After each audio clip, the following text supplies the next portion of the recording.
Okay, today's date is September 26, 2005.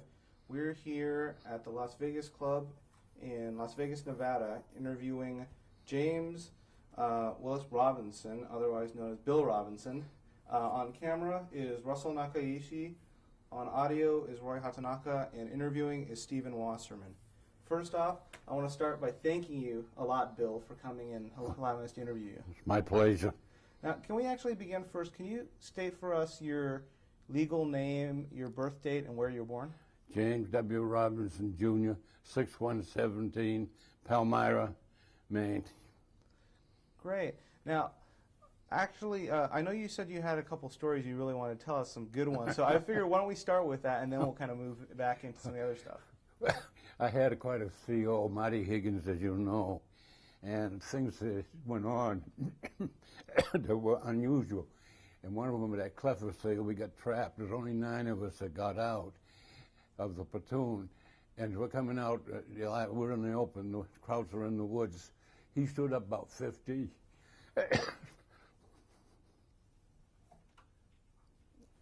About 50 or 60 yards away from him, with a carbine held above his head like this, yelling at him. Of course, it was his camouflage. They knew who it was.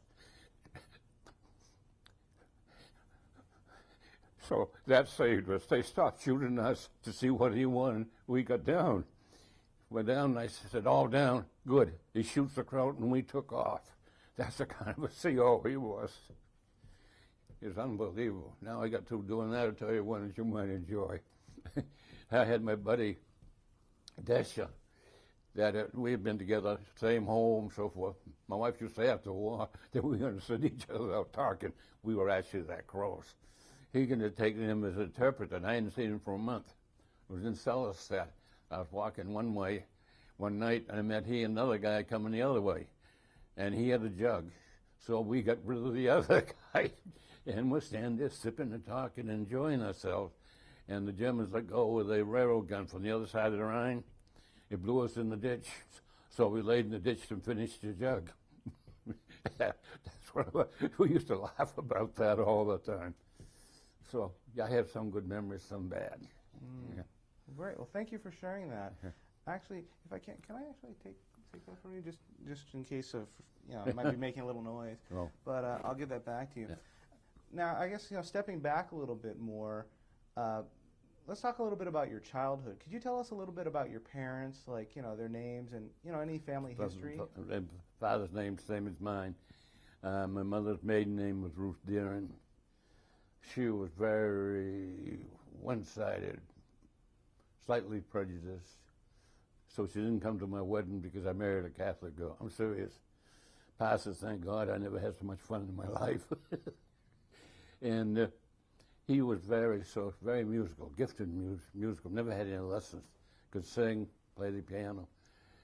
And 4 children, not a one of us inherited his ability. So I grew up in a little small town up in Maine. I had a brother who over 2 years younger than I, weighed between 80 and 100 pounds more than I did. So I grew up using my fists. It was so bad, Dad bought us boxing gloves. So I had to learn how to fight when I was young. And we used to fight regularly. But we usually played baseball, had a baseball team until I came to Massachusetts.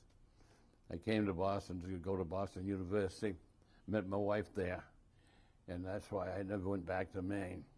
Because, well, actually, there's no money up in Maine anyway. So I've been very fortunate. Now, you mentioned you came from a small town in Maine. What was the name of that town? What was it like? Palmyra. I lived what they call the village. My nearest neighbor was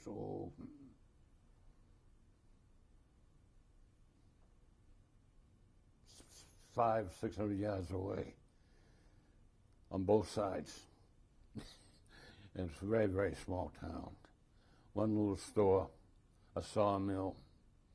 We had one school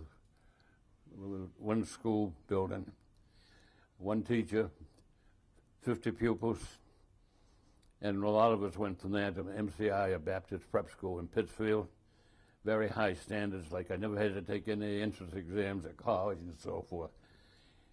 And we came out of Palmyra. They used to take all high honors and everything out of there. We got that kind of an education from one teacher in a grammar school.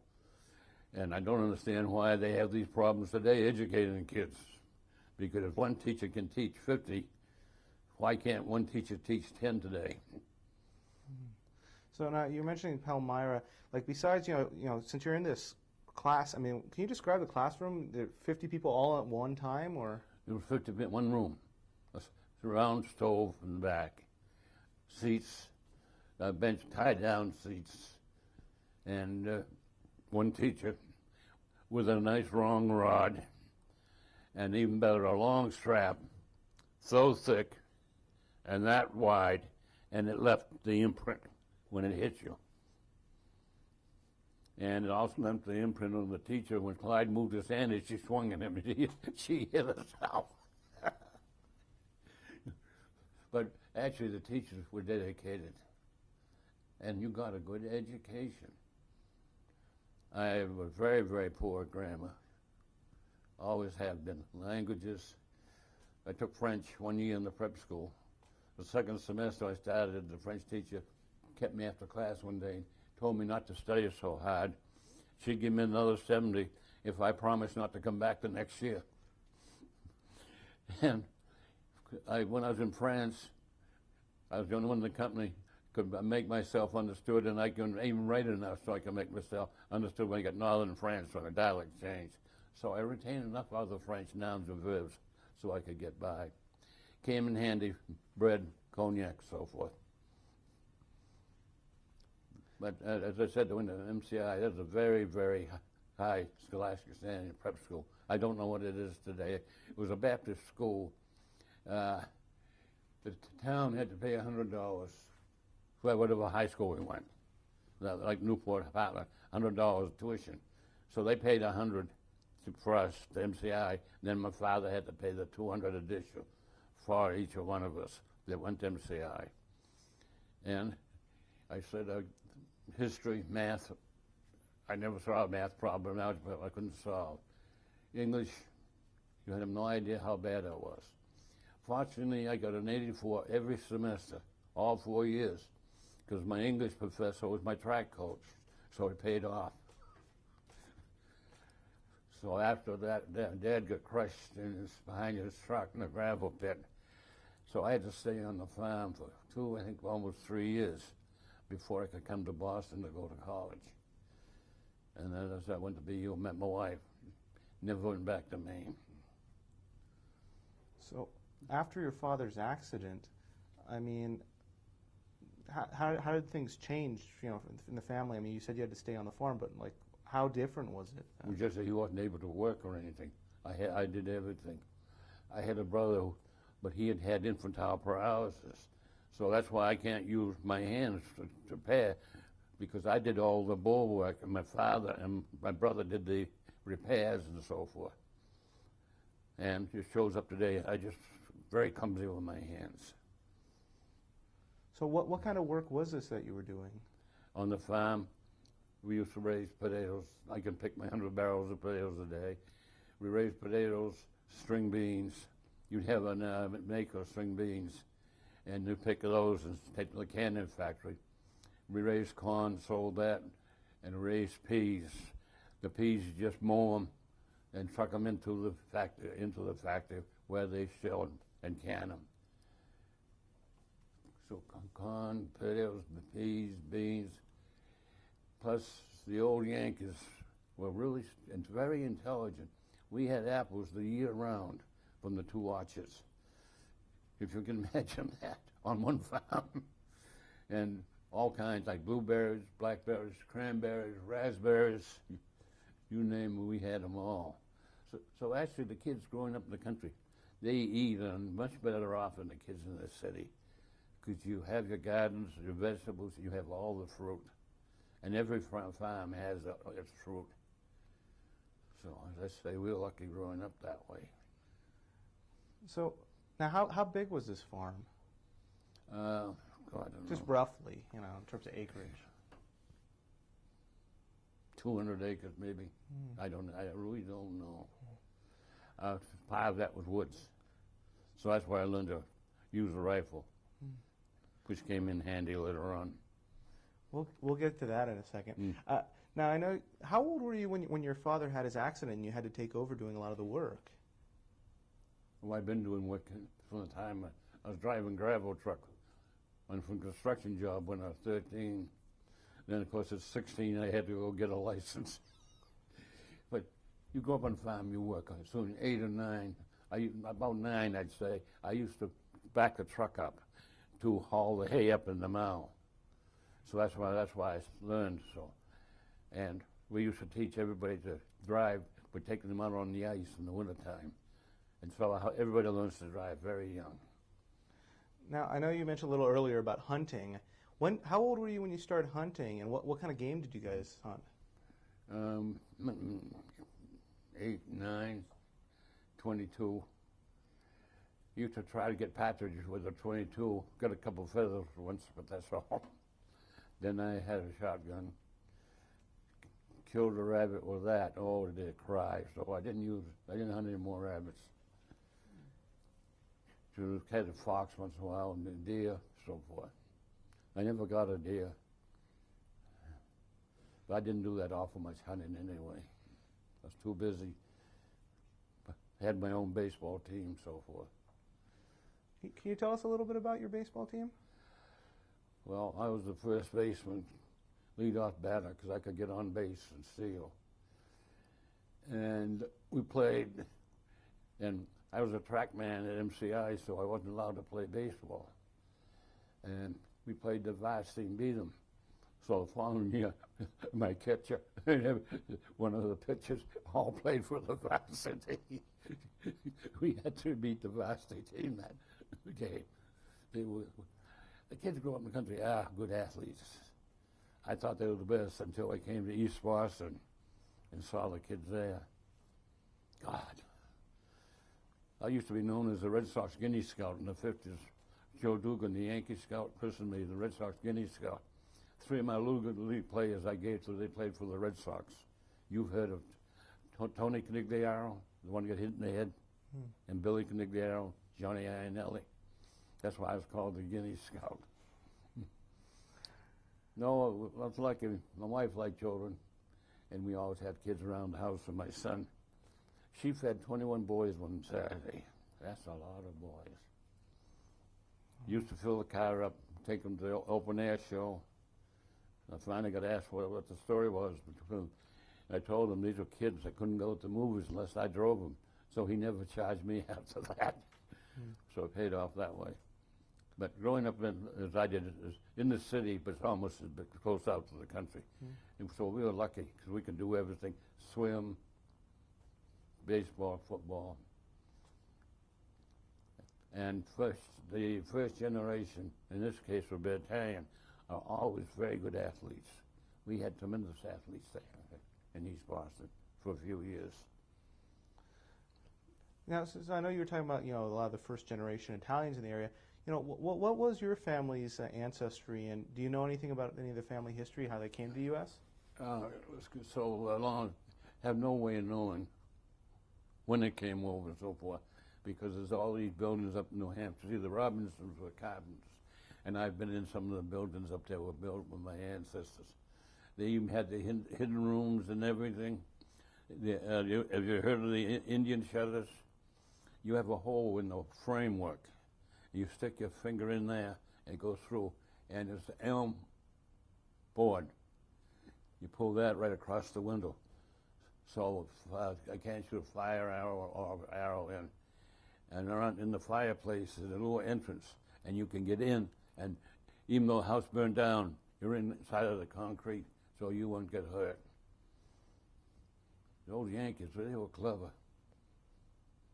Wow. So, while you were going to school, you said at MCI, what kind of aspirations did you have for the future? I mean, what did you want to do? Did you want to stay on the farm, or did you want to go? Oh, no. I always was. I was exceptionally good at math, algebra. Terrible at languages. And I always was interested in math. I enjoyed math.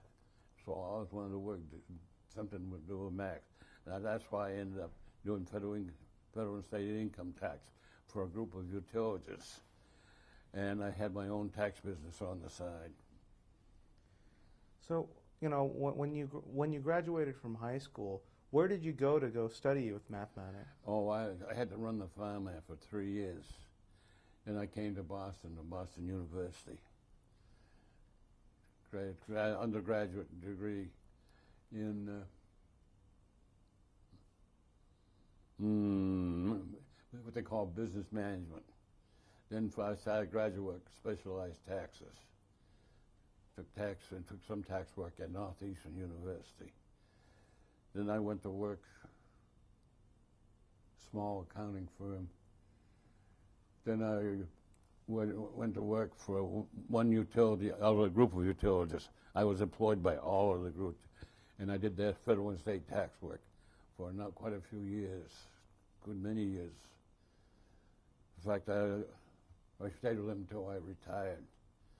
And that enabled me to have my own business on the side, so I made out pretty good that way. Plus, I also got all expenses reimbursed for travel and so forth. So that was a very good job for me. So did you do a lot of travel with that job? Yes, I had to go to New Hampshire a lot. In Massachusetts, both ends of Massachusetts, I had to go up to Springfield, Fitchburg, and Boston and Brockton in Massachusetts, Concord and Exeter, New Hampshire, Nyack, New York. And I used to work all those places. You know, I'd have to go and stay. Now, I know during the time that you were at Boston University, you met somebody who was pretty important in your life. Could you tell us a little bit about that? My wife? Yes, and maybe like what her name and her maiden name was? That's a family joke. I'm serious. I never have heard I love you. Instead, I get you are crazy. They want my wife to put that on my tombstone. She had changed courses. And so she came into the study hall and sat down behind me. Being wise, I turned around and told her, I'm going to marry you. So she said, you are crazy. And that's where that started. And that's how I met my wife. So how did you, go from basically, turning around and making that crack to her to actually start dating? Well, I was with her every day. And when I left, because I got through early, they knew I was broke, worked, so they got me a very good job over at Harvard. She was happy. She could talk to the other boys. She went in early that first Monday. And she talked to the boys. Up walked my friend John Connors, told him to screw when they moved. She couldn't still talk to the boys. I left the bodyguard behind. So I went to work over at Harvard University Auditor's Office right after that. And I was there until I went in service. And then went back after service. Mm. So how did you and your wife eventually decide to actually get married? I just chased after her. I wouldn't give up. So about how long were you courting her then? Oh, I tell the famous story about 2.5 years. 1938 was a big blizzard. And I got stopped snowbound and had to stay in her house overnight. In those days, the Italian people were very, very strict. If you stayed overnight in the house, you had to marry one of the daughters.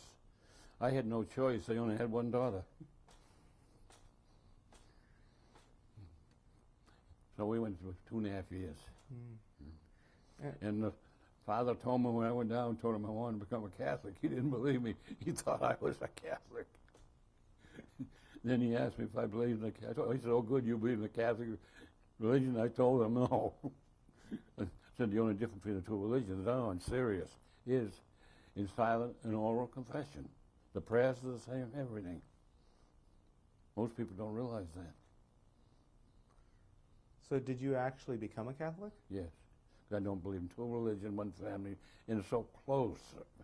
And that's what I find I had finally got to actually believe in oral confession. It made you feel good from talking to a young priest. in the POW camp. That's where I first really got to understand oral confession. So actually, I don't know if we mentioned on tape. What is your wife's name? Which she uses Lena, Patrice Nicolina. The maiden name was Marino. Oh, okay. Well, I'm gonna have to ask you not to hit your chest in the microphone because otherwise it kind of makes a noise. Yeah. Okay.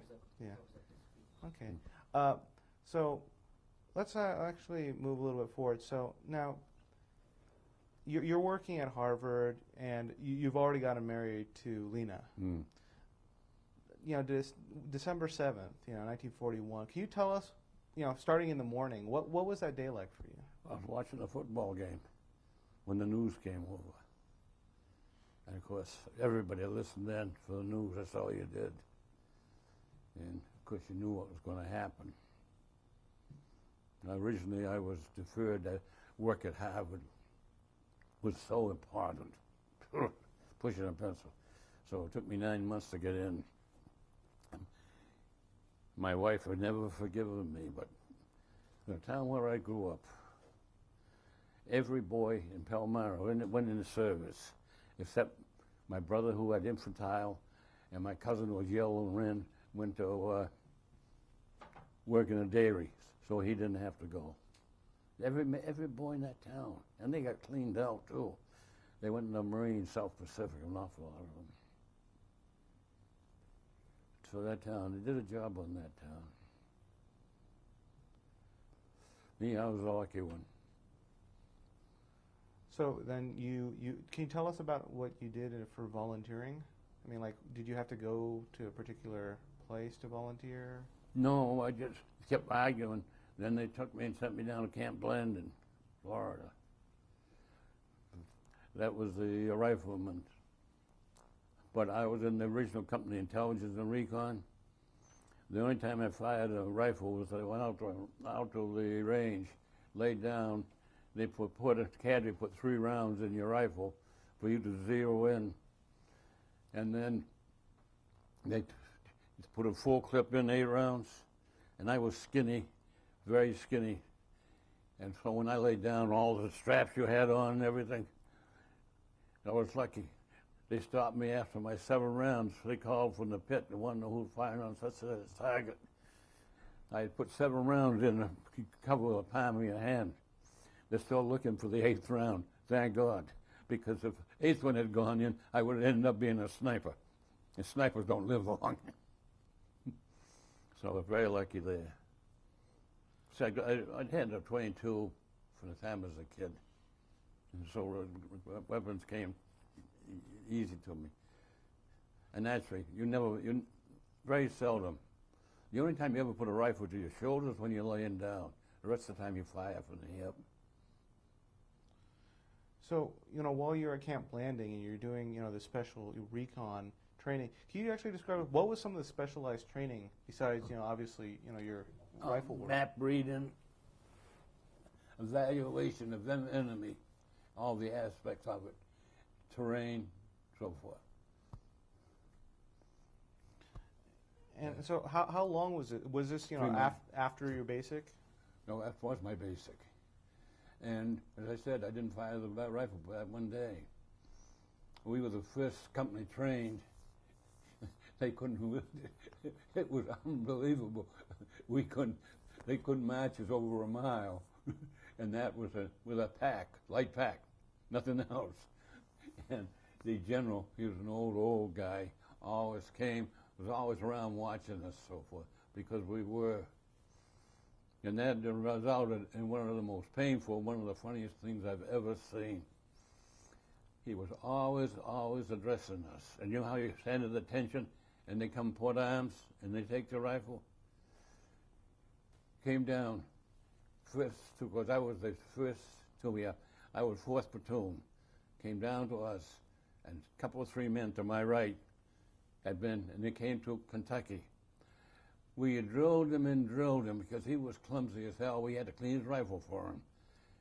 Came up, the general's hands trembled. He'd let go of the rifle. It hit the general on the foot. If you have some idea of how that must have hurt, maybe broke his throat. He never flinched. But Kentucky is the only one that got a pass that weekend. Funny things happen in the Army. Wow. Basic was, my squad was special to a lieutenant. He had been Casablanca, like he's wounded today, and his company got almost wiped out the next day. They sent him back. His cadre, he was from Texas. And he liked my squad because we had Socia, Sims, Pinch, all football and baseball players, college football players. He used to come in and play poker with us if the stakes were high enough. If he got caught, he would have got busted. But he was that kind of a guy. And when we were on bivouac, it was always my squad he picked to drive the trucks back to get rations and so forth. So I had a good deal in basic. My wife was there with me. Yeah. That paid off too. Because when I got captured, they said MIA, and then they put KIA, so forth and so on, coming through. And about 2-3 weeks after I was captured, Kentucky lost his eye, and so he came back to New York using another company. And so he had his nurse get in touch with my wife and tell her that I had to be a POW because my body had not been recovered. So she had that information. And worked out good because you know how the people ask stupid questions. My brother-in-law, who had been in the Army and home, disabled home, taught my daughter to say, anytime my name is mentioned, say, Papa's playing poker with the Germans. That used to end all the questions. So we were lucky that way, because he knew that I had to have been captured. So, you know, besides like Kentucky, who were some of your good buddies then? And how many of them did you go overseas with? Troy Patrick. My squad, on account of Troy, my squad was bad for going to the movies. Because when he talked, everybody laughed. He grew up on the mudflats of the Mississippi. He had that drawl, that awful drawl.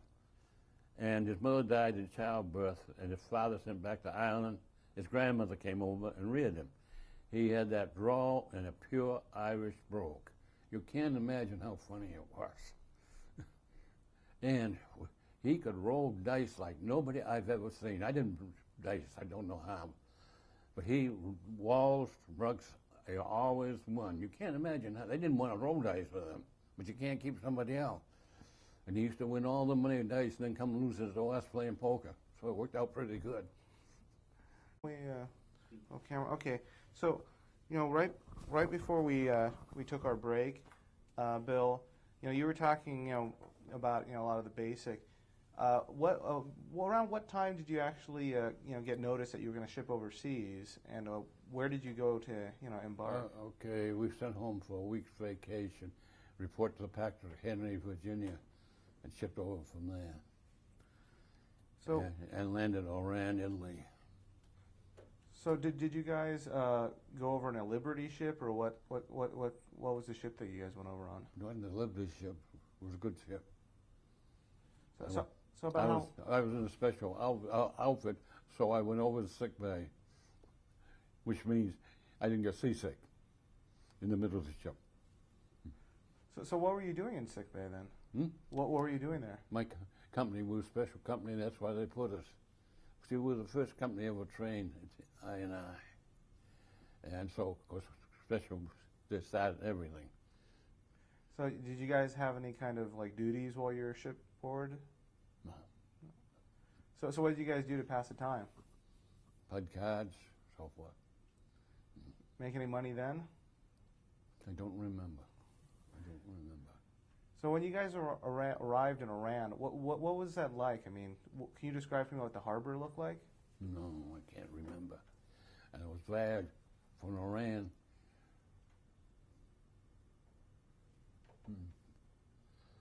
I know I went to Italy. I don't know how long I was in Iran. Couldn't be very long, because they'd already captured Italy, Sicily, and I landed in Naples, I think. And of course, as usual, I had my Scottish luck.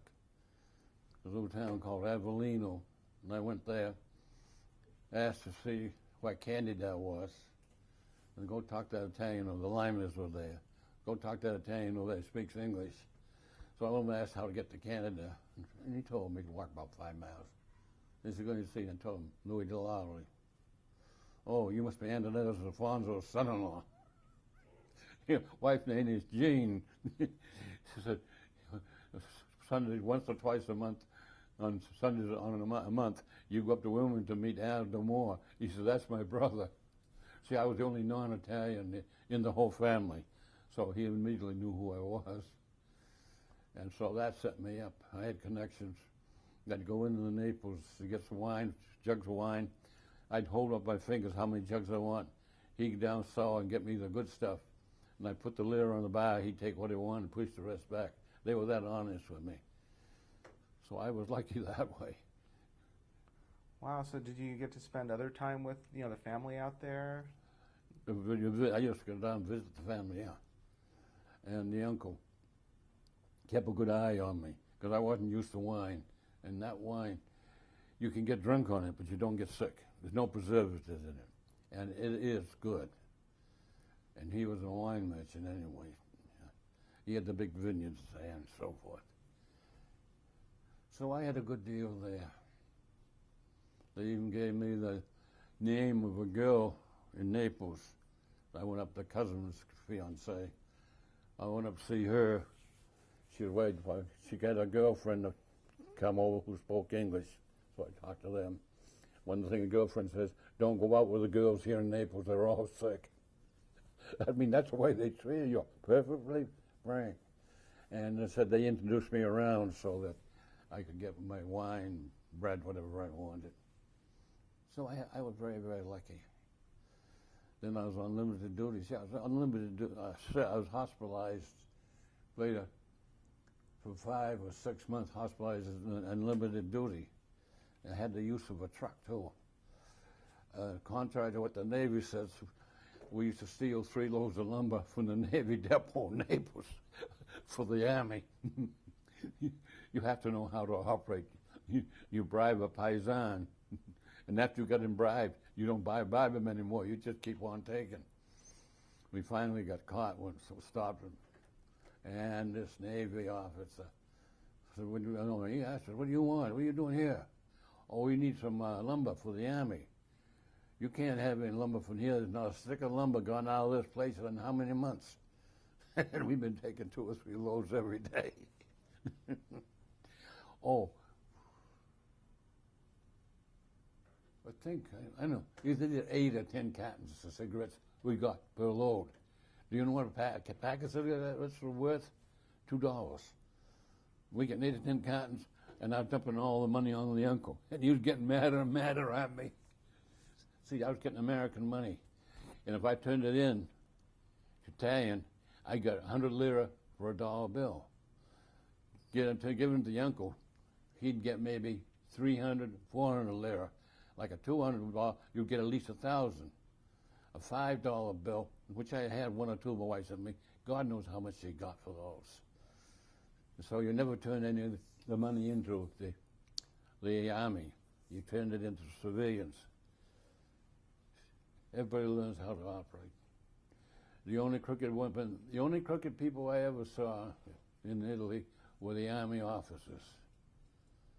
And I wrote letter after letter home, Lieutenant Levi, detailing his name, where he was located, and what he was doing.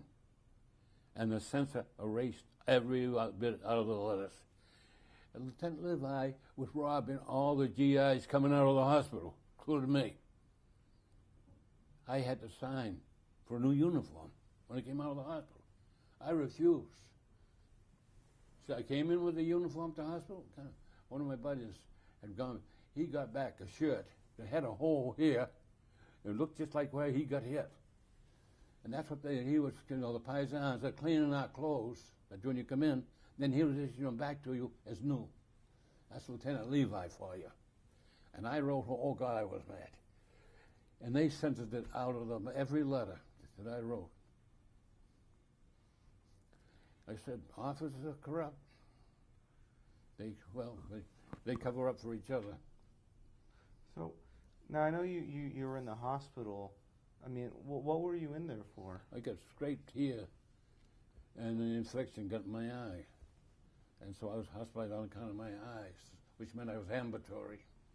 But it worked out good, 5, 6 months. That's why I get to see the uncle so often. So once you got actually, discharged, was that when they sent you out into the field? Oh, you mean from the hospital? Yeah. I was on limited duty for a while. And then I went into southern France. And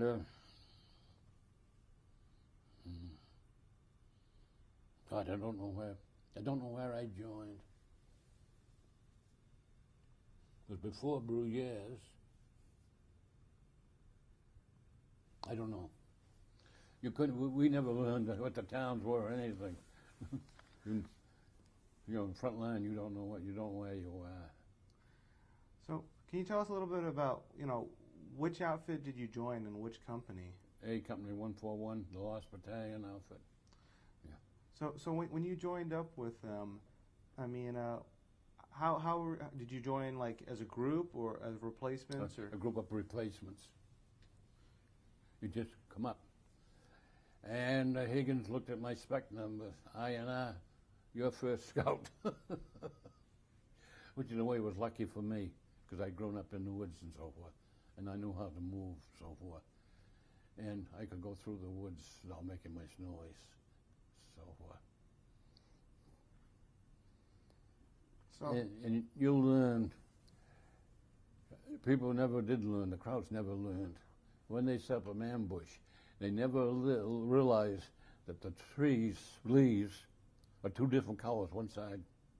And so when you'd have different colored leaves, so you could spot it so easy. Like I knew that, but you wouldn't know that. You know what I mean? So it worked out pretty good. And nobody could run faster than I when we got orders to pull out. I used to be the first one in and the last one out. This reminds me, I've got to tell you a story about Higgins. It was on Clefacy. There was 9 of us. I don't think I told you. We were coming down. The Krauts were on the right here, and we're coming this way. And Higgins stands up down below with carbine up overhead like this. Of course, he had the camouflage jacket, so I knew who he was. And yelled at him. The Kraut stepped out to answer him. Everybody stopped firing. None of us made it. I said, all down. He shoots the Kraut, and we took off. That's how cold-blooded he was. You can't imagine what he was like. Who the hell would think of pulling something like that? I mean, would you stand up? You'd expect to get shot, wouldn't you? Yet he knew exactly what they do for some reason. He was like that. And everywhere he ordered us to go, he went with us. You can't imagine what kind of an officer he was. And the casualties for the company were testified to that. Seems like we spearheaded everything, and I was only in the 3rd platoon. So, I know you were just talking about, like, Marty Higgins as an officer. I mean, how did all the men feel about him? Same way. Oh, we had one guy shot himself through the foot. Higgins was very kind to him. Go up over that mountain, bayonet there, wire ahead, your court-martial, and they'll shoot you as soon as you get there. And of course they did. Evidently the guy went back. But he actually shot himself through the foot to get off the front lines.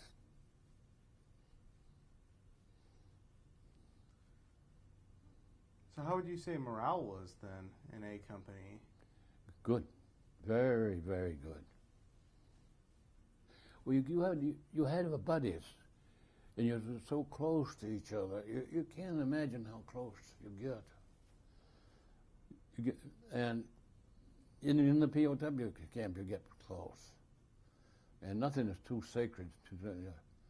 That's why we were all in trouble with our wives. When we went into Lake Placid, when he came home, old Pop Colburn, he had been shell-shocked when Captain McNair, General McNair was killed with a player bomb that time, and he got the shot.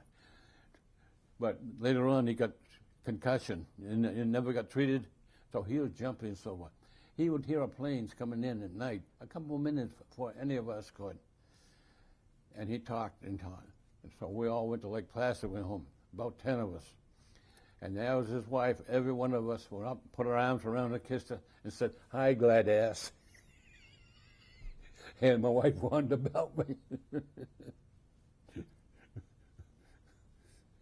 Some funny things happen, yeah. So then, you joined A Company, and you guys went into Bruyères. Mm-hmm. Could you tell us about your experiences in Bruyères? I can't. For some reason, I don't know why. I can't even remember the towns I was in.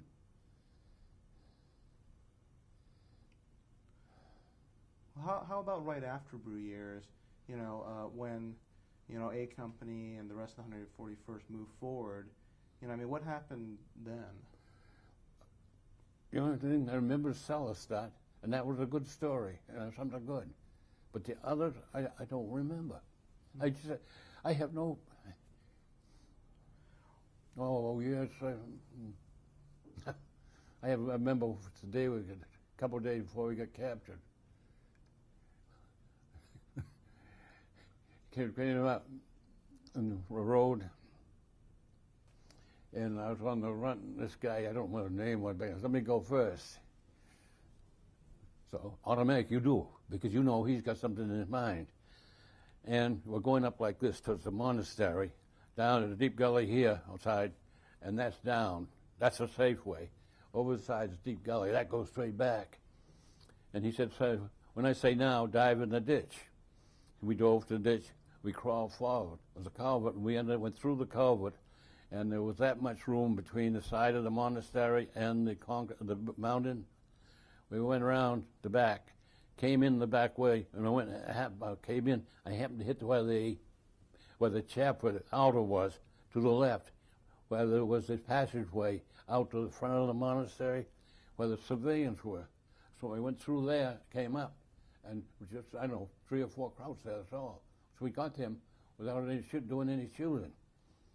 The next morning, just after daybreak, there was a bunch of Krauts, maybe 70 yards away, 80 yards, 100 yards, 100 yards, opened up on them. Didn't hit them, but they hit the ground. Laid on the ground all day. 2 days afterwards, after we captured them, those of us who left were lined up against the wall. The interpreter, first thing he did was thank us for respecting the white flag. And I think it saved our ass. Because those, I think, were Heinrich Himmler's personal Panzer Division. Because we got holy hell, 3rd degree. They wouldn't believe that we were company. They thought they had wiped out a whole regiment until they recovered and saw how few dead and so forth there were. They knew we were only a company. But, this is written up. It's in Washington somewhere. We were so well known because of Higgins that after we were captured, he came all the way across Germany to interview Higgins, and that interview is in the records at Washington, D.C., if you're interested in it. Quite everybody knew Higgins because of the Lost Battalion. And they knew him from this camouflage jacket. They knew me. In fact, they asked me, "How come you wear that Navy jacket? That USN makes us a beautiful target." The white under. So I just opened up and showed them inside, which was all fleece lined, warm. If you'd like to see it, come to my residence. I still got it. So how did you get that jacket? Sailor swapped on an assistant on swapping. He wanted an army jacket going over for southern France. We went into southern France, and it's the luckiest thing that ever happened. Because whoever was asleep, Desh or I, we put the jacket on. You could lay down on sticks, but the water still come up. You could lay down in the hole, and the water wouldn't come through the pea jacket. So that's why it's such a lifesaver. We never got wet that way. Got wet other ways, though. Now, I know you mentioned a little bit about, Marty Higgins and the Lost Battalion. Can you actually tell us, a little bit about, where you were during the Lost Battalion incident and what your memories are of that? I don't remember. My daughter has a picture of the book. She says, I'm in the picture, she says. I've never seen it. I've never read any of that stuff. And I don't know why. Dasher, Fry, and myself, we three, among others, were not trapped in the Lost Battalion. Why, I don't know. We'd only just joined the company maybe 10 days before, maybe a week before. For some reason, I don't know what we were doing. We just weren't involved. And we had to sit and wait till they got liberated. So, I mean, what was that like, having to wait while, the rest of your buddies are, cut off?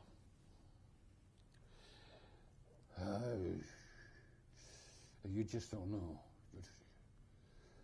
You feel like hell and you're thankful as hell that you're not there. If you know what I'm trying to say. You see the good and the bad side of it. Poor bastards. They're even trying to catch birds to eat. I've been hungry too. Too many times. So during that time, did you get any updates of what was happening, in terms of the fighting? No. Oh no. You never hear anything on the front lines. Unless some new man comes in. Especially if he's been wounded, then he'll bring you all the news. But that's the only time you get information. So then, during this time, I mean, was there more than just, the four of you guys? Oh no, there were others. There were others. Yeah. And I mean, what did they have you guys do during that time then? Just we were in one place. We stayed there. Probably had tents or blankets and so forth. So, did you guys know anything about, like, some of the other units that were trying to break through, or No. like the 442 and anybody? We didn't know anything about them until it was all over. Yeah, Seuss is one of 5 men left in his company, Seuss Italy. His whole company was wiped out in there. He's a very worldwide known scientist, a friend of mine in Boston. It's amazing what they did. 848 casualties. Most I've had that day, the 2 days. It was a banzai charge at the end. And Nelson says, don't ask Seuss about it. He has no memory of the banzai charge at all. And Nelson just told me, don't ever mention it to him. The stuff that. And the only thing is, in the car, when you come into the road where it's kind of shady, a lot of trees, he starts to shake.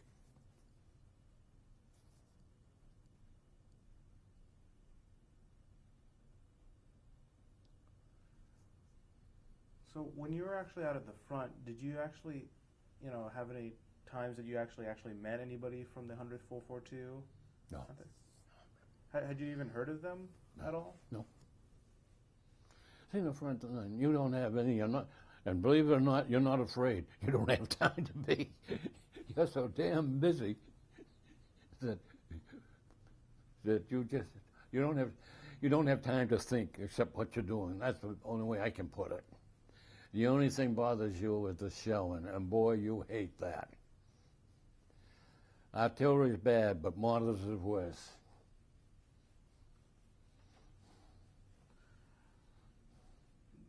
So once the guys who were part of the actual Lost Battalion were able to come back to you guys, I mean, what did you guys hear? We knew all the story then. And my daughter, I said, there's a book, a picture of them, and she said she's identified one as being me. I don't know. I haven't seen it. I've never read the book or anything. It's my book, but I've never read it. It was given to me by Edo. It's his copy. So then after that, I know that 141st went back in the line relatively shortly. I mean, how quickly was that? we never were off the lines. We're never off. From the time they went into France, we were never off the front lines. Straight in the hall. See, my company was wiped out, and my whole company, nobody in my company got back. My whole company was wiped out. And I say on account of one goddamn officer, big face, crown. Higgins ordered him to take 6 men, go back and bring up the weapons. He hid out. We had no heavy weapons at all, except the Germans that we captured. And that's a funny story. Oh, what's his name? I can't think of it. I'm from New York City. It was on the second floor, top of the stairwell. He had a German machine gun. He fired it, and he, of course, never fired one. He kicked, knocked him head over tea-kettle down the stairs. Back up the stairs he came. You should have heard him make that thing talk. His face right up the street, and they were trying to come down, and he could, both sides of the street, and did he spray it? They had to come through the buildings to get at us. Eddie Guy, New York City. He's still alive. A month and a half, 2 months ago, he had his last leg taken off. Yeah, quite a guy, that Eddie. Boy, he could handle a machine gun. He was a weapons man. So, while you guys were, there, and you're not getting extra support, what happened next? You guys are using whatever you can in terms of the Germans' heavy, weapons, but... We'd use the German weapons we got. German machine gun, anything we had. We got some of their grenades that they used, so forth. So we tossed them back at them. And so, how did you end up, I believe this is the incident when you guys were captured. Yeah. Can you tell us a little bit about how that came about? Well, again, I was lucky because first scout, I went in and got this town. And I went in and said, I went in through buildings, so forth. So I was in my building without any noise being going on. Now, you're talking to Pizer, he'll tell you about his buddy that got shot, who stepped out. Well, thank God, he was way at the end. So by the time that happened, I was already in. So we had the town. They came in, I stayed, they went this way. So when the Germans hit us, they came back this way. So the 4 of us in my building were the last ones captured. And 3 of us and the medic were in that building. And then they got our rifles, and we broke the ejector. They were going to shoot us because they wanted the rifle. Oh, they were so mad at us. And we were yelling at medic, so they wouldn't shoot him, even though they killed us. But they didn't. They used to take RM1s. They could use the German ammo in just like we did. They had single-shot rifles. Well, you know the difference between an 8 and 1 round. So that's why they all wanted our rifles. And they almost killed us for breaking the thing. So we were really lucky there. And then they lined us up what was left against the wall. The first thing the interpreter said was, as I said, thank you for respecting our white flag 2 days ago. I think I told you about the men we fired on. They laid there all day. That's the first thing and I think that might have saved us. There weren't very many of us left.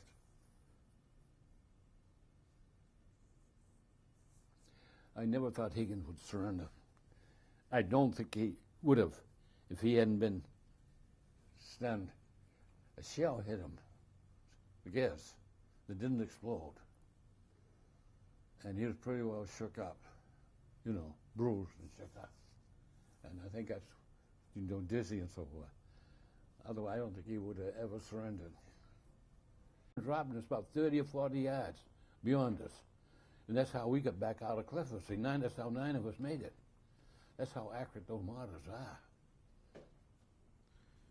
So would you say in your experience, the Germans pretty consistently use tree bursts against you guys? It all depends, no.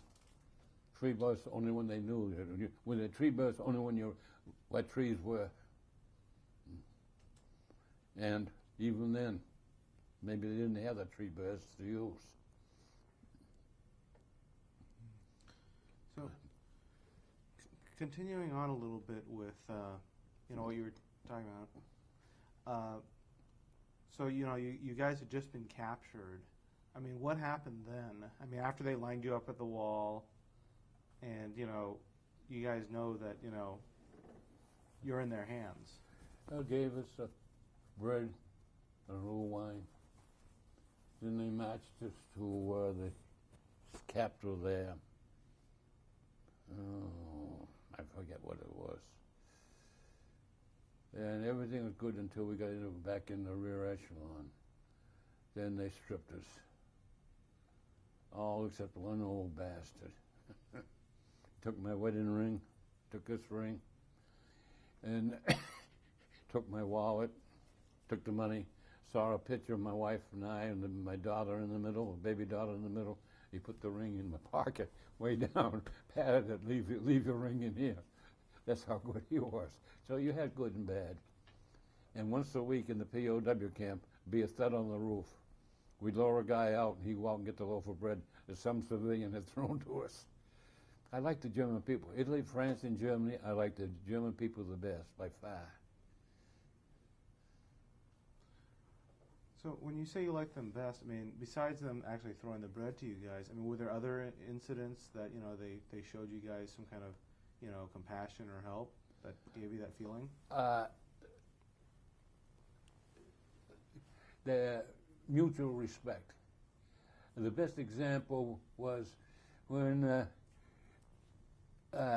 word hit there that was it Roosevelt was dead. For some reason, all the Germans are crying. And they came up crying, Roosevelt dead. Mark Nix, Mark Nix. What do you mean, Mark Nix? Out of the man become. And they understood. Automatically, they stopped crying. It didn't bother us. They knew we were telling them the truth. They knew, I should have told you. After you're captured, the first thing you're told is, you never lie to a civilian. Say you don't know if you don't want to answer. Never tell the guard the truth. And every GI did that. So the civilians, they trusted us for their information. For their war information, they came to us. They wouldn't go to the guards, because the guards didn't even know themselves as much as we did. And so the German civilians got along with us very, very well. I know it was when I had to go up to work, planting trees. And this girl, she was beautiful. And what a figure. You can't imagine how beautiful she was. Every morning we go up, she's out there shoveling out manure out of a one-horse cart. Well, GIs whistle and so forth. That went on for a couple, 3 days. Then the guards told us her story. After that, good morning, Fraulein, good morning, Fraulein. She said good morning, so no more whistling or anything. Her husband had been killed. She was left with a little baby, a little young boy, and so forth. And we felt sorry for her. So actually, the German civilians were very friendly towards us. We seemed to trust each other. So how about the guards, though? How was your relationship with, the guards? When they went out to work detail, we played to get wounded SS because they would give us a chance to get food. The old World War I guards, they were brutal, most of them. There were exceptions. I had to go down the lines to clean up after a bomb there. And I'm supposed to be doing, I'm down on the ground, picking up everything I can grab my hands on. Oats. The guy that made, Arbeiten, next Arbeiten, Essen. He goes over like taps you on the shoulder. Essen. He makes you come help me. And you and I, we picked up all the oats. So you had good and bad guards. Now, do you remember which camp you were taken to? In 7A, Munich. That's a big one. Then I claimed to be a farmer, which was as a kid. So I get out of there and was sent up to plant trees up the edge of the Black Forest. I regret it now. I used to plant the trees, and you had a nice little hatchet. After I planted the trees, I'd go like that and cut off the roots.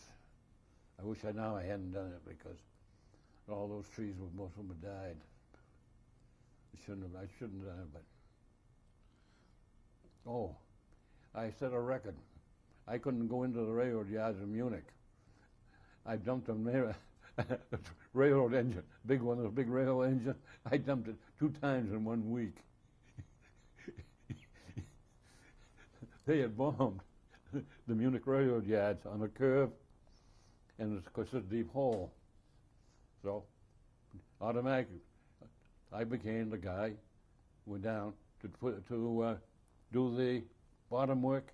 They were pantsing things down to me to build up, and I just barely make them meet like that, and so forth. You build it up, and after you got it through ways, then you make them nice and solid,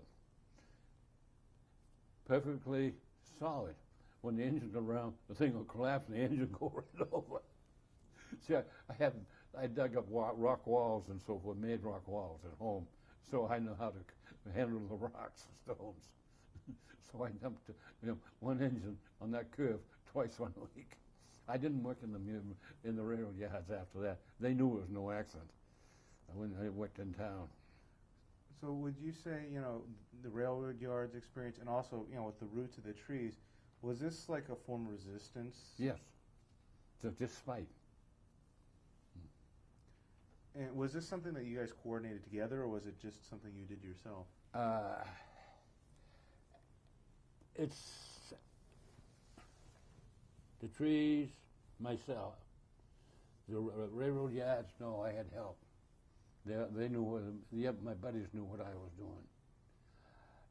The worst story of all was 2 GIs who had escaped, and there was one lake with a railroad crossing over it, and they pulled out, they found one of those bars that they used to pull out the spikes on the rail. They pulled the spikes out of it in 1 day, and one guy took off. The other guy stayed to watch, and he wished he hadn't. The train went over with a lot of women and children, and they all got drowned. They dumped a whole trainload into that pot of water. This is also written up, and it's not a good story. I mean, for the one that watched, it ruined him. You could see all the women and children drowned. No, every GI, you can't imagine what a GIs would do in a camp. Like I had the first blower ever made in Munich. You get a can, then you put a rod through and make paddles so you cook with it. They pass a word. Anybody brings in a knife, we'll make a blower for. I brought the knife in. Found it, hid it out in the bathroom. They couldn't find it.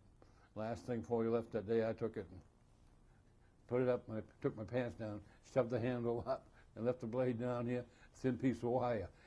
I don't think it's any scars, but it cut the hell out of the back of my leg. That's how I got it back into camp. Because if I got caught with it, I'd been shot on the spot. So now we had the knife. And the GIs, I don't care where you are, what you are, they will come up with something. For food, they gave us one time spoiled Limburger cheese. Do you have any idea what Limburger cheese looks like? Smells like when it's spoiled? Some stupid GI knew. You took the German bread made out of sawdust, you put it on the stove and toast one side. Then you put the stuff on the toasted side, put it back on, toast the other. When it comes off, it almost tastes like honey. It was that good. We had guards on the doors, so none of the German guards could ever catch us doing it, because that way they wouldn't have got it anymore. It's amazing. A GI, they always know what to do. It's the funniest damn thing. Yeah. And I had a pipe. I had a package of tobacco, and I kept it with me. I don't know how I got that small package of tobacco in the POW camp. And we smoked it, a group. Sawdust, not sawdust, hay chaff, dry grass, tea leaves, anything with cigarette butts and everything. That's what we smoked every night, this group of us. somebody stole it, and they traded it to the Limans in the next camp over, and I saw it. The guy called him over.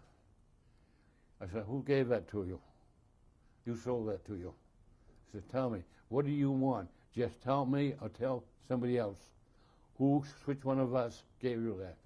He wouldn't do it. He didn't do it. Because if he had, that GI was dead on the spot. Because you don't steal from each other in the POW camp. Yeah, so my pipe was gone. That used to be a ritual every night. We used to pick up all the cigarettes the guards would drop and everything, kept them. And Desha never smoked. So we was when we made him smoke the most, because that kills the hunger pains until we get to the habit. And that actually, by smoking, you're not so hungry all the time.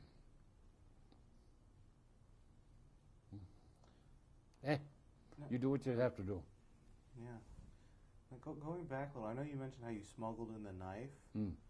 What did you guys do with the knife once you had it in there? Oh, they made like the blowers, and he would get cigarettes through. Like he make a blower for you. Now you get that stuff. It's terrible. But if you heat it up, it's more palatable. So now you're going to give a lot of cigarettes to me if I give you a blower.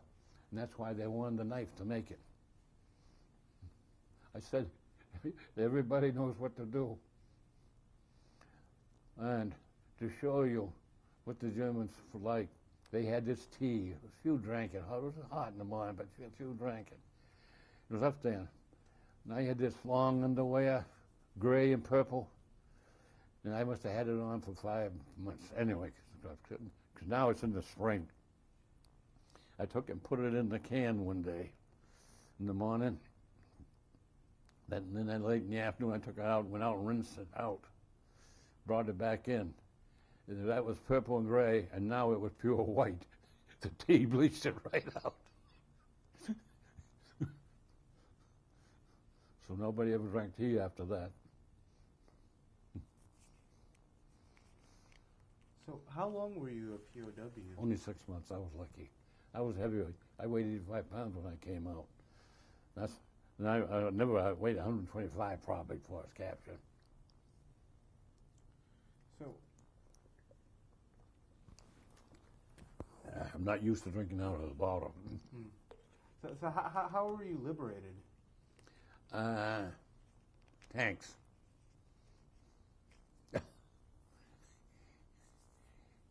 We were in the 50th Street. Now we're up near the Black Forest, and there was a Russian labor there. So every once in a while, maybe once a month, he would get us in. We give him cigarettes. So after we were liberated, we got an M1. One bullet gave the Russian burgomaster. So he went and shot the burgomaster. And the German women were so happy that they were crying. If you can imagine it. See, he was a sadistic bastard. God, how we hated. The civilians hated him as bad as we did. And I'm serious. They were so happy we killed him. Well, the Russian did. And then the tankers, they didn't know what to do. They got this guy dressed in all kind of clothes with an M1 yelling, "Nix mehr Ruski, Amerikanisch." He wanted to join the American Army. He thought he was going to be able to. Funny things happen. The worst thing I did was take a little boy with me from Naples and Orphan. And it was on the front lines in France somewhere. We're going to be relieved. And up they came. And they had MP on their arms, and they all had Tommy guns, and they're all pointed at us. They took him away from us. We never knew what happened to him. If after the war, if I could found out anything, I would have gone back and got him. But I never knew how to go, where to go, and so forth. But he was such a cute, oh, you can't imagine. He would have anything off. I don't care how tight your clothes are. He would have your wallet. You can't imagine what a pickpocket. He went off and lived down in Naples, and everything that he stole, he came and gave to Deschanai. So anybody lost anything, they came to Deschanai to get it back. He couldn't keep anything for himself. We had the hardest time to break him with stealing. But he was an awful smart. And, oh, wait a minute. Wait a minute. Yeah, that's the one. He got on the ship, they found it back in New York Harbor when the ship landed. He was this little paisan on board, New York City. So Cook, the mess sergeant adopted, took him down to Texas here. And he graduated down here, high school, a state halfback, first string state halfback. But he wasn't big enough for college. For football. He's 150, 155 pounds most. Now, what was his name, and how did you meet him, this boy that you guys, He was an orphan there in Naples that came with us. He adopted us, and we took him right to France with us. Yeah. And we had him on the front lines with us. Some damn officer. So when you say that he adopted you guys, did you first meet him with him literally like picking your pocket? Yeah, that's what we were doing, picking people's pockets. And for some reason, we knew what he was doing. And he used to pick everybody's pocket at first, but he gave everything to Desha and I. So everybody knew. It took maybe a couple of weeks to stop him from stealing. You know what I mean? But was he good? His name, Cook. He graduated from some college down here in Texas. Yeah. I met him just once. Oh, was he happy. Back with one reunion. I met him then. He was happy. See, Cook was a mess sergeant, so he could take care of him. Right. So after you were liberated by the Russians, what happened next? I was liberated by Americans. Okay, wait. So the thing with the Russian soldiers, the Russian. He was a civilian, slave labor. Yeah. Okay. And I know you had mentioned the Burgermeister, who he shot. You said he was pretty sadistic and wasn't liked by the civilians or by the POWs. I mean, when you're saying like sadistic, what kind of things did he do? Well, one thing, for example, one thing most is to show the most how it was like. He was so proud of the church there. Now, Middle North in Germany. It's built medieval. They vaulted, all hand painted. They can't clean it. It has to be repainted. You have and it must be the oldest church in Germany, in Europe. You can't imagine how old this church is. He took us up there one Sunday. He was so proud of it. Well, naturally, Catholic, Protestant didn't make any difference. You were so happy to be in a church. Once he realized that, he would never let us go back on for spite.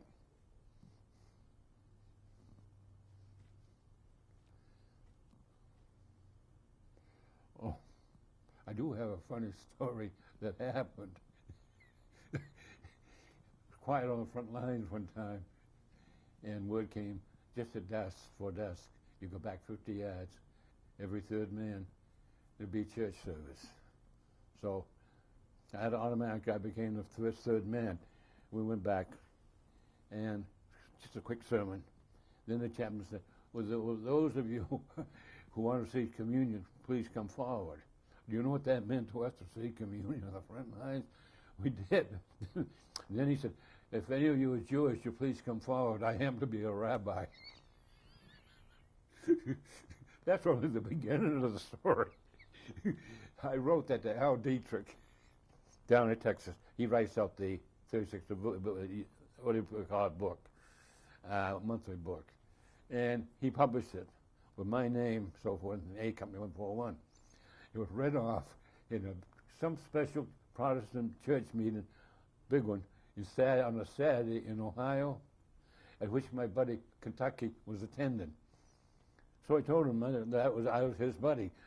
So then he wrote to me with a letter. I had to sign it, send it back, give the Protestant church permission to use the story. But it's funny, to receive communion on the front lines, it really meant something to you. While we're talking about religion, I know you had talked a little bit earlier about how while you were in the POW camp, how much it meant to be able to, do confession. Could you tell us a little more about that? I'm very stupid. I heard if you go to see the priest, they rotated the priest every 3 months, and you go see him, you get real tea and cookies. So I went right away, and I had a problem. I didn't believe in confession, so I had to go back 2 or 3 more times. You take advantage of what you can do.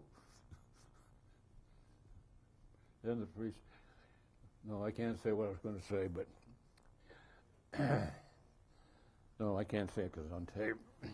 Okay. They had more than one occupation, so I put it that way.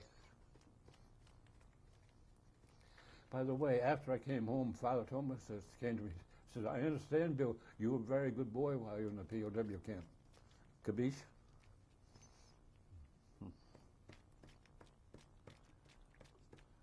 So then after you were liberated from the POW camp, did you actually, what happened then for you in terms of, your service? This is not nice, but it was funny. There's 5 trucks. We're in the middle, 50 of us, and we're headed back towards Paris. And we stop. Coming up were all this infantry, brand new uniforms, everything's spanking new, so forth, so on. All black. And they stopped. What the hell are you guys doing in the infantry? So they told us. They were the Quartermaster's Corps on the Paris, the Havre to Paris run. They stole everything, including the tank. I'm serious. They even stole a tank. And they were court-martialed. I'm serious now. The sentence was to be shot or join the infantry. I'm serious. And it was funny. Then our truck driver got removed. It happened so fast, and the truck driver didn't know why. They decided to pull the truck driver out of the cab because he was trying to start the cab. And they held him there until one of them got up in the truck and got these big Russian ski trooper coat. I can just see out around my eyes. It's got big, long Russian hair, and it comes all the way down to here. It's the warmest thing you ever see, and you can just pick it up in your hand. It's so light. It's sheepskin, waterproof, beautiful. So I still have it down, so of course it'll get ripped a little bit. Never been worn for God knows how many years.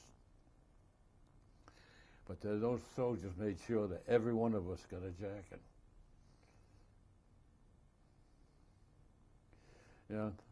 Funny. In the Army, there's no difference between black and white. My best friend is black, and we are very, very close men, so close for a good many years. And we met in the hospital, VA hospital, and the cancer, prostate cancer, and they gave him 2 years to live. That was, 11, 12 years ago. And the reason that anybody got cancer, walk. He has a hill near where he lived, and that's the only reason he's still alive. He has his medicine he takes, but he walks that hill. Rain, snow, it doesn't make any difference. And walking has kept him alive 11 or 12 years.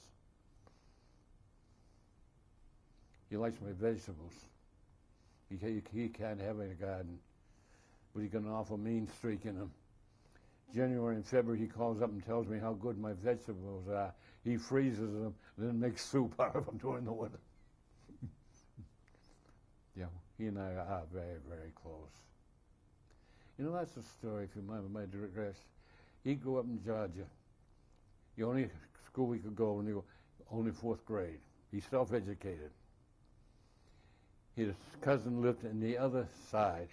They were able to grow up and go to college. Now, Ollie, my friend, has put 2 of his nephews through Harvard. He put one niece through Wharton University. She was overseas as some kind of a doctorate. She came back to this country 2 or 3 years ago, and CNN did a half-hour program on her life. Can you imagine a family that intelligent? And here's this poor guy, only 4th grade he could go to. Must be tough being black like that. But he, as I said, he makes sure everybody in his family goes to school. And the 2 he put through Harvard, one is a CPA and the other's a lawyer out in Michigan. And they are very, very wealthy.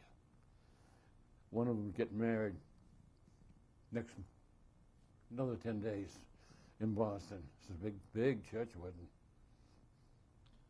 Now, what is his name? What is your friend's name? Ollie Jeffrey.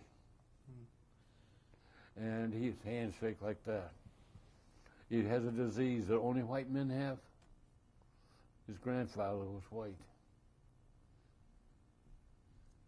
And the doctor couldn't figure out why he had this disease, what was wrong with him.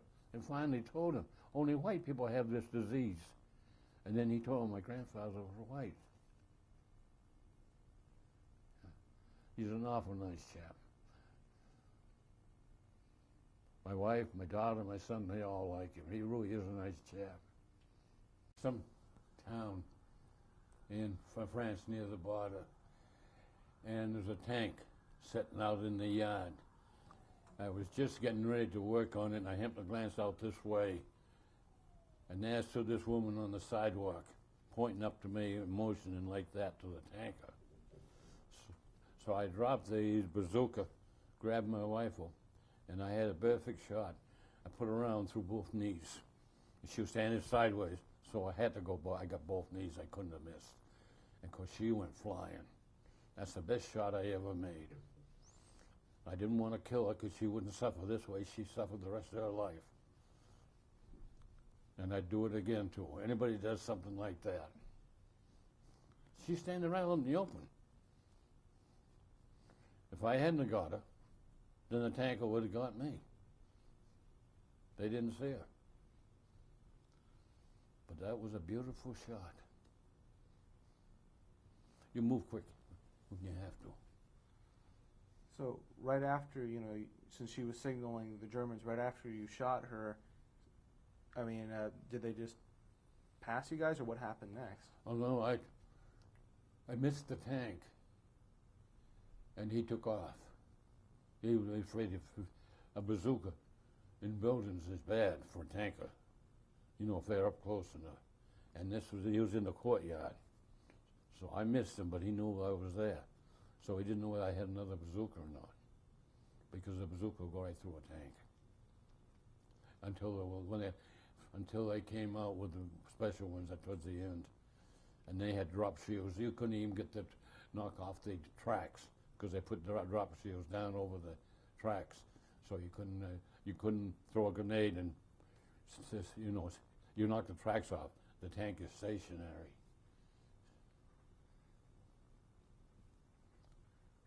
So, jumping back, forward a bit, where were you when you heard that the war had ended? I was up in the edge of the Black Forest, planting trees, and we knew the war was over. And of course, well, we were rescued before the war was over. The army was also. Excuse me for itching. I've got that awful rash. I got it. You want to take a break real quick? No, I get that. So Bill, then once you guys actually, after you got on those coats from all the guys, the infantrymen, who had been part of that quartermaster unit, where did they take you next? To Le Havre. And then from Le Havre, we go after a while on a ship and back home. They gave each one of us $20 at Le Havre. I bought a present there. Lo and behold, every present was $20. Coincidence? So I got on the ship with no money. The boys had been in the POW camp with me, knew see me playing cards. They gave me their money so I could gamble with the sailors. When I got into Miles Standish, I sat down at the table and I had $3,000 or $4,000 and just spread it all around. I'm just lucky gambling. I don't claim credit or skill at all. I sent the student union to BU broke. In fact, at BU, I don't know what course it was. You got called on to speak. If you didn't speak, you got flunked. And you had to speak once a week. I got called on one day, and the next day I got called on the second time. I got to speak. I walked up in the class, and I'm walking up. I pulled a deck of cards out of my pocket, opened it up, and we gave my talk about evils of gambling, what you watch out for. And I had an audience that was so attentive. Everybody was ready to listen, all except 5 or 6 guys up back who cracked up laughing. So much so the professor called a halt. What's the matter with you? What are you laughing about? This is serious.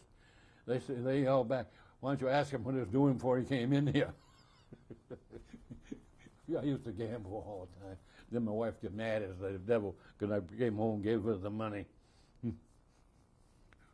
I kept my friend Bill Ash from Revere in funds all month. When he got his government check, he'd come reimburse me. He and I were very good friends.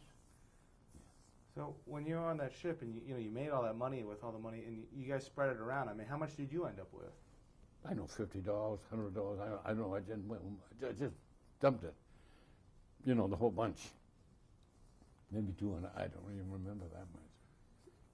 So when you got back stateside, I mean, where'd you guys land in that? Miles Standish. Yeah. And did you get? Oh, South Boston took us to Miles Standish. You know, talk about coincidence. I grew up in Palmyra, Maine. There was only one man there, another boy my age, with it, and he weighed about 100 pounds more than I did. He never hurt me, but morning and recess, noon, just lay me on my back and slap my face. Now, if you'll come up front of me and slap my face, I'll probably knock you down, even to this day. I warned him. One day, thank God it was the wintertime, I had a piece of wood where they made shingles. I was pointed over his head. He had the jacket on, leather cushioned, went right through the jacket and cut his head wide open. And all the kids were screeching. The teacher ordered us into the schoolroom, and the kids would stay outside. She was out there. I was chasing him around the schoolroom, belting him every chance I got. We became the best of friends. At any time a big guy picked a fight with me, Frankie stepped in and knocked the hell out of him. When I came down here to go to college, to Boston, go to college, he came down to go to work. We were that close friends. The reason I'm telling you was he went South Pacific, and he was a special welder. And so as soon as the war started, they took him out there to a special type of welding on airplanes. Some woman, reporter, knew I was on this ship coming to Havre, called my wife, told her I was on the ship, so she knew I was coming. But she said maybe 2 hours later, the phone rings. Oh, hi, Bill, how are you?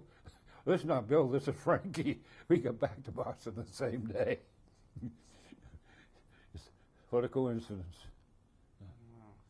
Wow. He's still up in Maine now.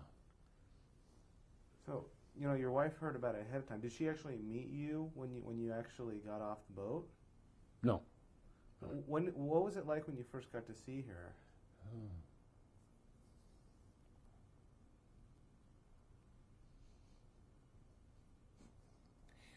I saw my daughter first.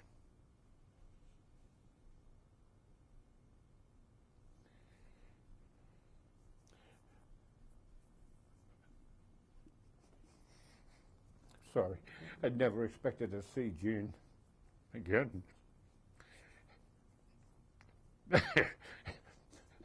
Good thing my wife was close further away because just some time before I got to run away, I was just so happy to see my daughter.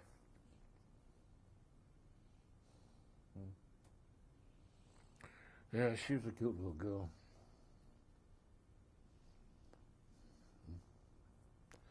But it was good to be home. Thank God my brother-in-law, Peter, had taken care of her. And he was a hotel manager, a couple of hotels here in Boston. And the cops used to take his car to freeload the vegetables and meat and so forth down in the market area, because they couldn't go down there to cruiser. So they used Pete's car and then put the stuff in the cruiser. The result was Peter got everything he wanted from them, paid off.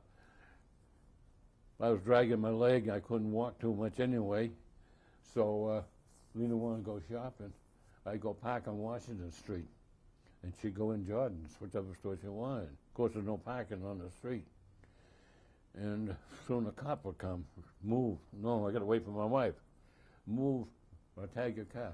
Excuse me, sir, I don't want to be wise, but please don't write out a ticket because you have to rip it up. What?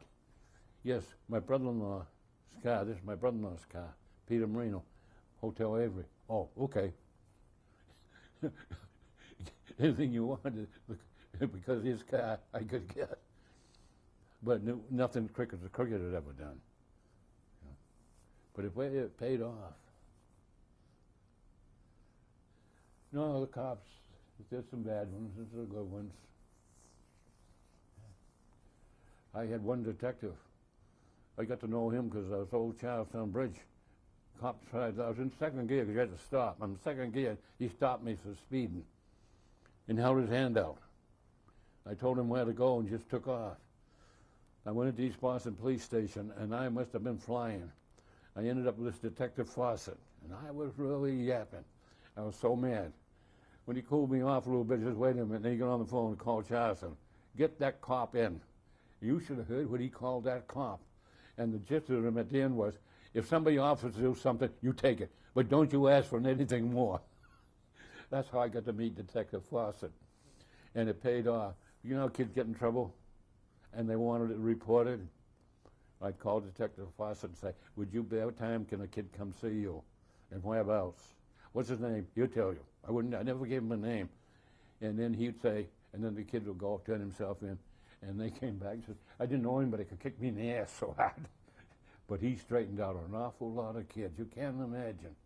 And then he said to me one day, I straightened out all these kids. I couldn't straighten out my two nephews. They were bad. One of them stabbed my son's friend. Well, Jimmy hit his arm, so the knife went in Jimmy Stella's hip here. Otherwise, it would have gone in his back. That's how bad the two kids were on dope. Dope. I never saw a bad kid, but I've seen an awful lot of bad parents. I mean bad parents. Now, speaking of parenting, you know, once you got out of the service, you know, I know you already had a daughter, but could you tell us a little bit about, you know, how you had another son? Could you actually tell us your daughter's name as well? Just a little bit about your family. My daughter's name, Lena, after my wife. She's now married. Name is Nowicki. My son's name is James W. Robinson III, and he's single. I have two grandchildren. Lauren, a brain, 4 languages, very, very intelligent. And she has the damnedest needles. Her joy is sticking needles into me. And my grandson, Anthony. So we're very lucky. We have a nice family. I have a very good grandniece who has exceptional children. When I say exceptional, Joseph has done a lot of research work in Egypt. Matthew's got I don't know how many degrees. Katie spent a year in China, an unusual family. She's my favorite, Katie. She's beautiful. Yeah, really beautiful. And doesn't know it. And so, you know, you came back and when you settled in, you went back to doing accounting work? Yeah, Harvard, auditing at Harvard University. And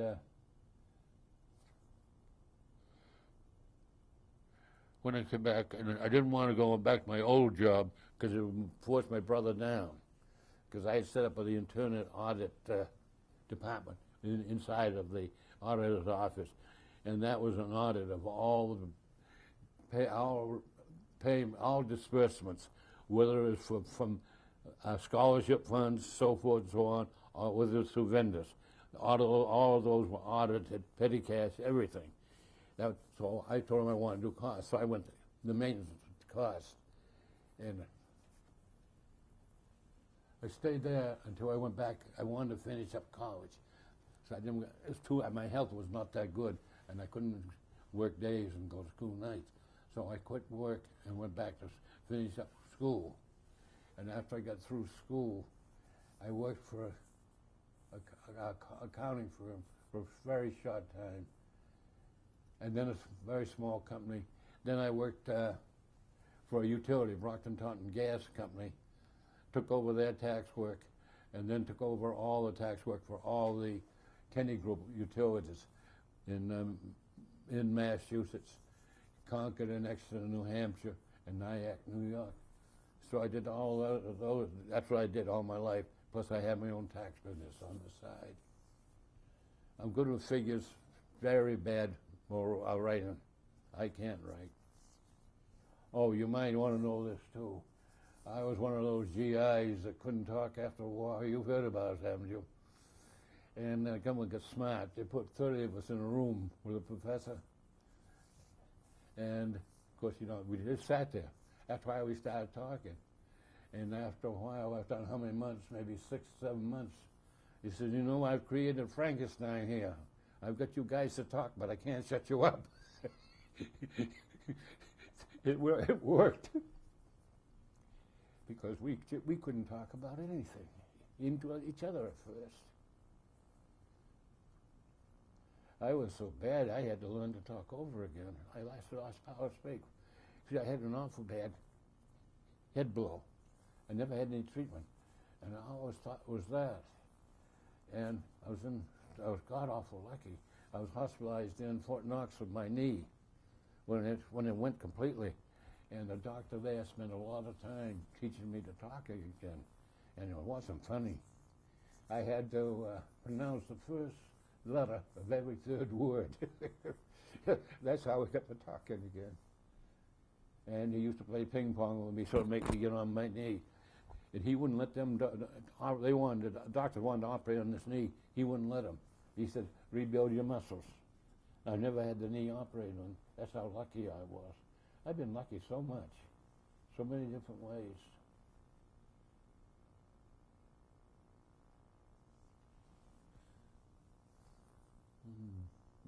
Now, I know you attend a lot of the reunions, including for the the full 42nd. Oh yeah, we always do. Now, could you tell us a little bit why you attend the reunions for the 442 and how you feel about the 442? Respect, admiration, and respect. One of my best friends, Seuss. Oh, because he loved to cook. He used to have this Japanese meal. He was one of 5 left in his company on the Lost Battalion, and we have that respect for them, for what they went through.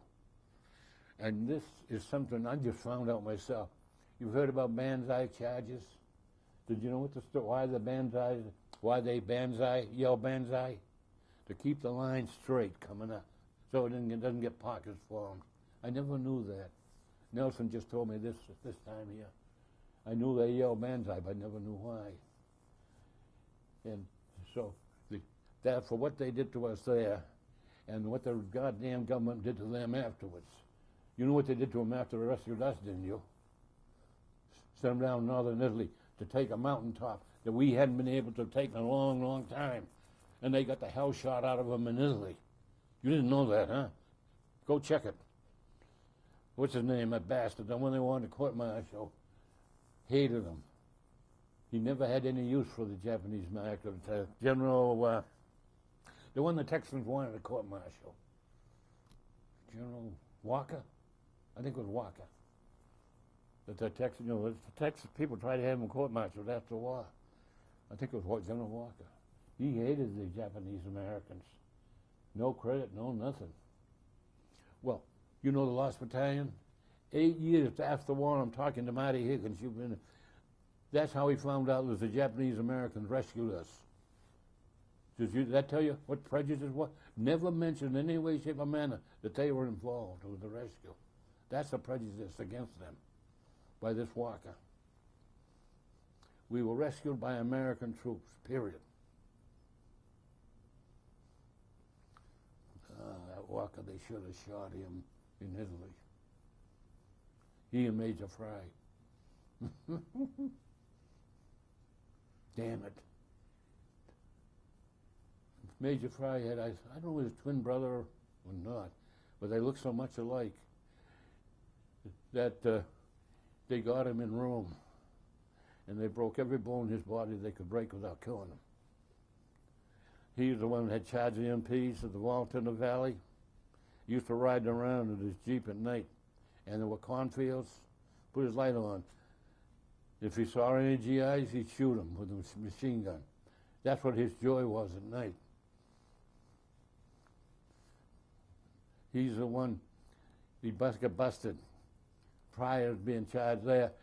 He's the one that jumped all the paratroopers to their death against the cliff. You heard about that?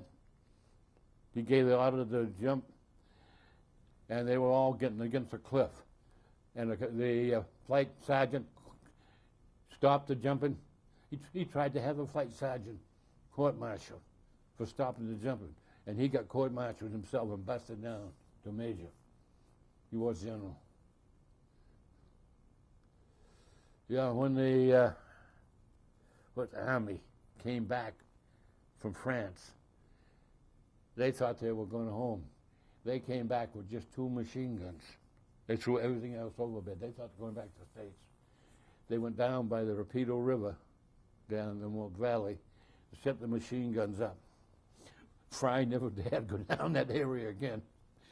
They bazookaed his tent. He had a tent by itself. They bazookaed his tent 2 or 3 times, but he was never in it. That's how much you like Major Fry. You folks don't hear anything like that over here, do you? You never heard about Lieutenant Levi that robbed every GI in the hospital there. We had to sign for a new set of clothes, which would mean we had to pay for it. And I refused. He's going to have me court-martialed. I told him, go ahead. I said, I wrote this home. Every letter I could think I wrote home. They censored it out of every letter. When I got discharged at why was I discharged? I don't know. Fort Knox, Kentucky. When I discharged at Fort Knox, Kentucky, they deducted. I didn't have enough money to have a meal on the way home, full meal on the way home. That's what the bastard did to me. That's how corrupt and crooked he was. And the other officers covered up for him because they censored out my letters.